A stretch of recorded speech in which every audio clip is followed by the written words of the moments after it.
Great. Good afternoon. Okay. Cass Gilbert's contemporaries called him a master of style, a label that acknowledged his ability to design in diverse historical styles, ranging from the Renaissance forms of the Chase Company offices in Waterbury, Connecticut, next slide, to the Gothic revival of the Woolworth Building. And he said he acknowledged this tendency and that it was unusual. He said, "My friends have sometimes wondered why I do not always work in one style. But my response to this is that I find beauty in so many different things that I like to develop a subject in the style to which it seems best adapted to the purpose." Next slide.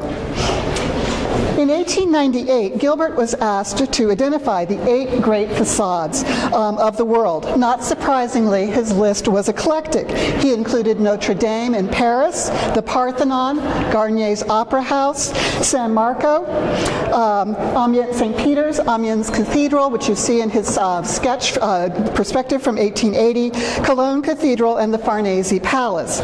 He further expounded on the qualities he believed made a great facade: noble proportions, majestic scale, rich color, effects of light and dark. This list suggested that while eclectic, the younger Gilbert had a picturesque appreciation of form. In 1912, when asked to submit a list of the best recent American buildings, Gilbert's suggestions were highly selective and yet diverse in style, including the McKim White's Renaissance Revival, Pierpont Morgan Library, Benjamin Wister Morris's Renaissance Revival style Morgan Memorial Library and Museum in Hartford, Connecticut, Cram Goodhue and Ferguson's Gothic Revival style chapel at West Point, Day and Clotter's Gothic Revival style Pine Hall at Princeton University, and Glenn Brown's Colonial Revival style Commodore Beale House in Washington, D.C. Oops. And I want the next slide anyhow. From the beginning of his career, Gilbert was deeply interested in vernacular architecture, whether it was the colonial buildings of the United States or those of France and Italy. This interest in America's colonial past deepened after 1907 due to Gilbert's purchase of the colonial Keeler Tavern in Ridgefield, Connecticut, which you see in the slide on the top with Gilbert's addition to the left, and in the garden house that he designed for the grounds of the Keeler Tavern around 1915. As well as to his involvement in planning the city of New Haven with its colonial-era green. During the first 2 decades of the 20th century, Gilbert could admire both the richness of the Gothic and the simplicity of colonial and Georgian-style buildings. By the late 19-teens, the balance shifted, and Gilbert increasingly favored adjectives such as severe, simple, refined, and dignified. Next slide. Gilbert visited Europe numerous times, and he sketched tirelessly during his travels. His Catholic taste is evident in his European drawings, including monumental public buildings as well as vernacular medieval buildings. The sketchbooks provide evidence as to how Gilbert used these diverse historical sources for his own architecture. While Gilbert was known for his beautifully rendered watercolor perspectives of European buildings, which you're seeing on the screen, next slide, the majority of his sketches depicted details. A page in his 1880 European sketchbook from his first trip to Europe recorded various examples of metalwork from different buildings in Siena.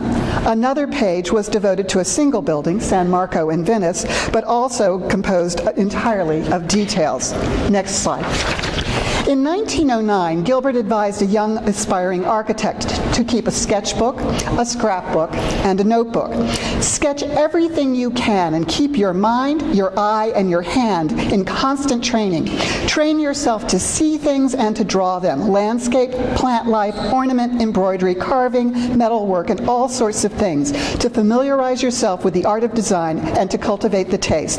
In 1920, Gilbert further wrote that an architecture student should sketch moldings and shapes of things by handling them as well as by looking at them, so that by feeling the contour of the molding with the fingers, you can determine the shape as well as by looking at it. And we see here Gilbert practicing what he preached in his obsessive profiles of moldings in Orvieto and Siena, and in this beautiful, very early perspective of a federal interior with all the decorative arts from Lower Manhattan.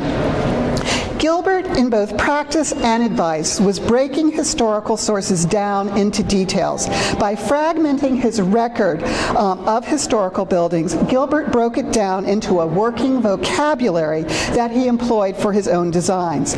Gilbert wove together diverse sources to create his buildings. Gilbert emphasized the significance of studying European architecture, going as far to allow his principal assistants in the office the occasional extended vacation of several months with salary, and even a financial grant from Gilbert himself, truly a generous employee. By picking up the tab, Gilbert could also influence what they studied.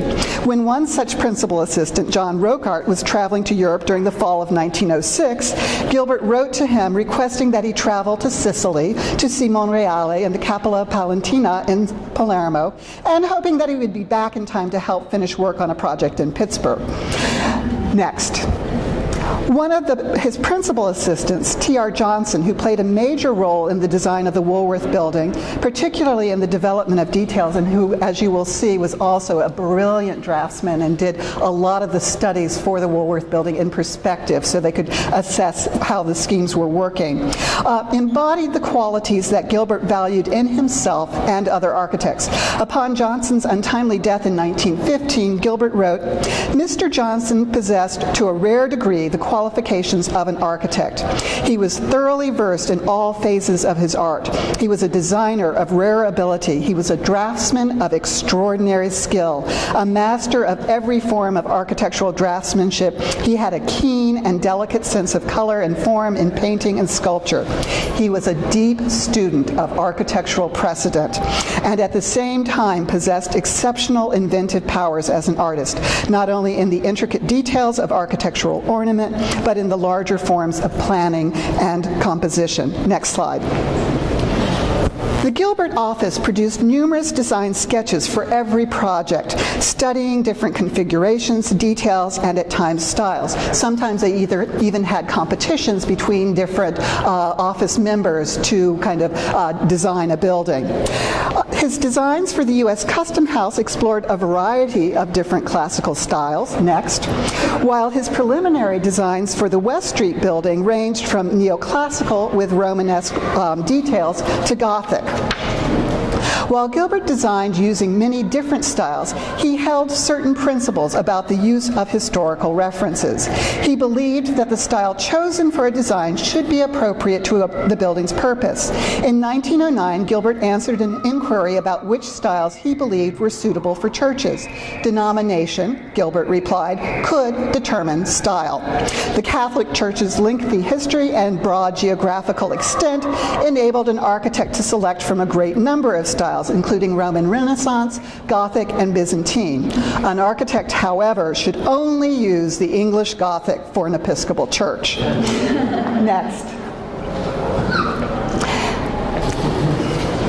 He designed historical precedent frequently determined Gilbert's selection of style. He designed all three of his state capitals as domed classical buildings, following the precedents of the Massachusetts State Capitol, the United States Capitol, and McKimmey-White's Rhode Island State Capitol. Context could also contribute to the selection of style when precedent was not clear-cut. Next. Schools historically adopted any number of styles. At Oberlin College, Gilbert used a medieval-inspired style to harmonize with the pre-existing buildings, while for the Hotchkiss School, he selected a colonial revival style that was appropriate, he believed, to the institution's Connecticut setting.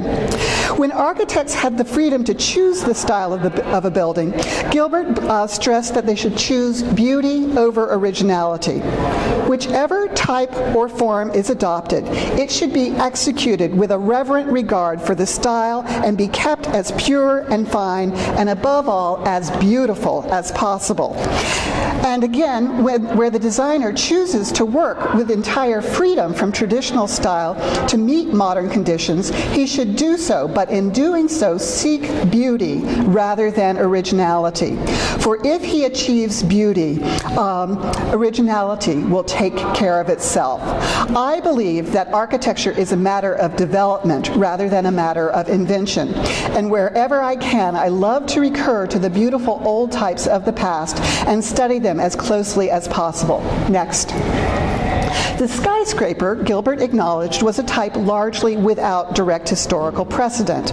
Around 1913, he wrote, and note the unusual picturesque quality of his language. The symbol of our national genius and unrestraint rise like the crags of a volcanic island still in process of upheaval. The scale is gigantic, the power irresistible, the daring licentious.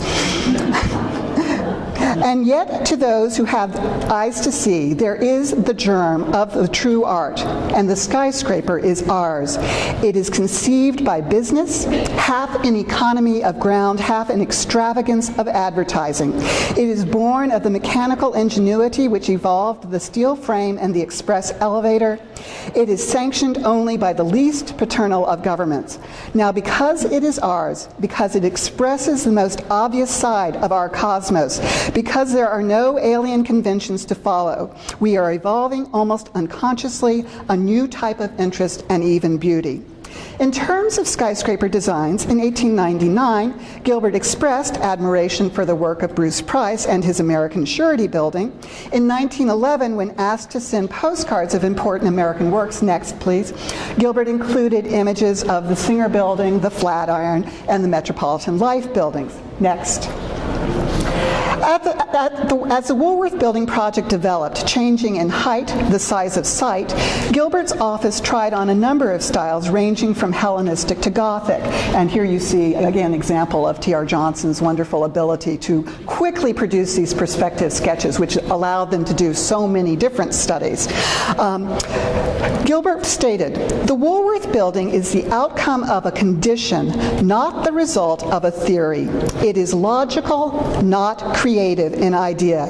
They get satisfaction out of declaiming for or against its so-called Gothic details and miss the point that any detail would have done just as well were it in the right scale and handled in the right way. The Woolworth drawings between sketch and contract took about 86 calendar days, and there was no time to try out experiments." Next. "I knew the light, tenuous, liney details of the 15th century could be used, and I used it. The building is a thing of steel and wire and terracotta, all produced by heat and flame, and perhaps it is not too much of a stretch of the imagination for me to say that it seemed to me that the flamboyant or flame-like form of the ornament bore some relation to the materials and the methods by which they were produced." In 1914, Gilbert wrote to French Ambassador Jusserand, inquiring if the French government would like to receive a set of drawings for the Woolworth Building. "I have endeavored to make the building as beautiful as the conditions would permit, so that this great modern type of building, which exists only in America, should be developed, if possible, to form a beautiful addition to the city. My own study in France and my repeated visits to your beautiful country led me to adopt many of the architectural forms of the 15th century Gothic, which are so pliable and expressive." Next. Yet, if Gilbert stressed the 15th century French Gothic as an inspiration for the Woolworth design, as he acknowledged, it was, similar to his earlier projects, a design knit together from multiple sources. At the most obvious, these could include a diverse group of influences, ranging from the Pompeian style of the basement swimming pool, next, to early Christian influences, particularly evident in the barrel-vaulted entrance lobby with its unusual and beautiful mosaics. Next. But as Gail has shown in her book on the Woolworth Building, even the 15th century French Gothic cathedrals that supposedly provided the primary inspiration for the Woolworth Building were interwoven with a complex set of other references. This included secular and sacred buildings from Belgium, Germany, the Netherlands, and France, from a variety of medieval styles and periods, including Perpendicular, Norman, and Gothic. In the 86 days they had to complete the drawings, the office in Gilbert made substantive use of their European experiences, sketchbooks, scrapbooks, and notebooks. Gilbert, as Gail describes, credited the influence of Belgian Hotel de Ville in Compiègne and Brussels, the town halls of Middelburg and Alkmaar in the Netherlands, elements from the tower of Antwerp Cathedral, the crossing tower of the Benedictine Abbey Church of Saint-Ouen in Rouen, next, in addition to the roof of the Guild Hall in Cologne, Germany. And you can see Johnson's sketch of the lantern of the Woolworth Building and the Guild Hall. As Gilbert stated, the Palace of Jacques Coeur in Bourges, the Hotel de Cluny in Paris, the Town Hall at Middelburg, Hotel de Ville, Compiègne, the towers at Reims, Antwerp, and Milan, and many others all contributed their quota of precedent and suggestion to the development of the detail. Next. Gilbert, of course, would have liked to have had more time to study and develop the final design of the Woolworth Building. He wrote to a friend in August 1911, "It is too bad I could not have had all the time that was spent on preliminary work to develop the final design and make the best of it. However, we have got a fine plan and I think a very interesting exterior." In designing the Woolworth Building, Gilbert called upon everything that he and his office knew and studied to synthesize sources ranging from Pompeian to Gothic, secular to sacred, to create a design of great beauty and originality. Thanks.